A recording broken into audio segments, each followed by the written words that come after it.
You can have raised beds with all kinds of edible plants and still have your natives around them. It will work just beautifully. I've designed it before. Trust me, it will work beautifully.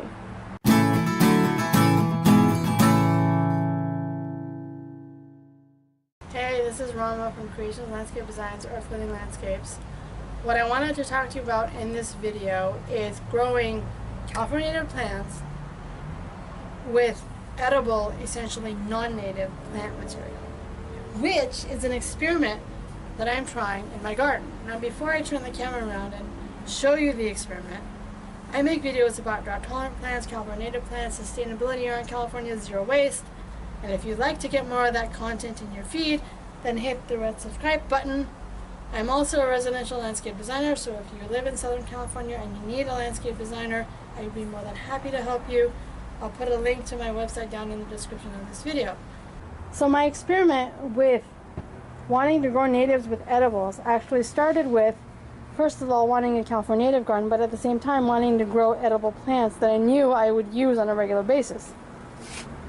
So the first thing I did was figure out my space and what will work realistically in my space based on sun and shade. Now I get a decent amount of sun, half and half to be exact.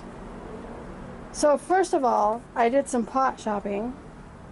I went to Plant Depot and found these really cool pots. This happens to be a 12-inch, and then I'm going to show you over here I have a 10-inch and over here I have a 15-inch. Same pot. These happen to actually be very reasonable priced. I think I paid only like close to $300 for all the pots, or maybe a little less, but I just happen to love it. Now I specifically went with white because, as you can see, the exterior of my condo, which cannot be changed per HOA rules, is primarily white and beige. And in this area I have so much color going on that I wanted just a basic white pot, and I just loved the look of this, and the price was reasonable.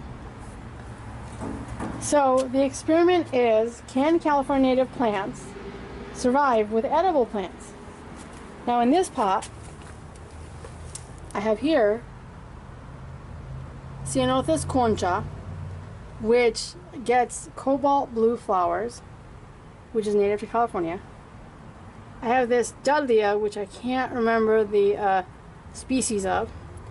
And then this is called Satureja douglasii, which happens to actually be a California native plant that is edible. The leaves taste like spearmint and it smells very minty fresh. You can use the leaves in herbal teas or just pick off a small leaf and eat it as if you would a breath mint.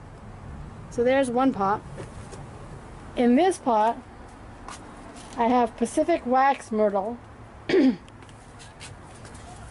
Again, I have another Dudleya, but what I've also paired with it is, as you can see here, cilantro, which I use cilantro quite a bit.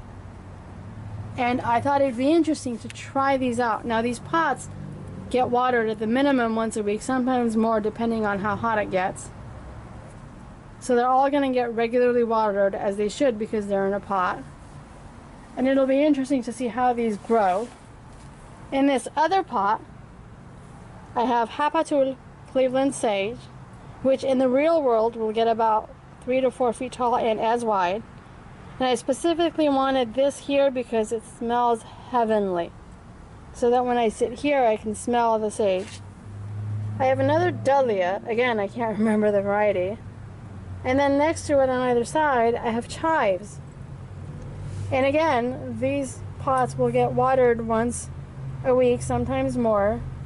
And I think it's going to look really bitchin' and beautiful. And the idea is that I want California native plants. I preach about using California native plants, so why not practice what I preach?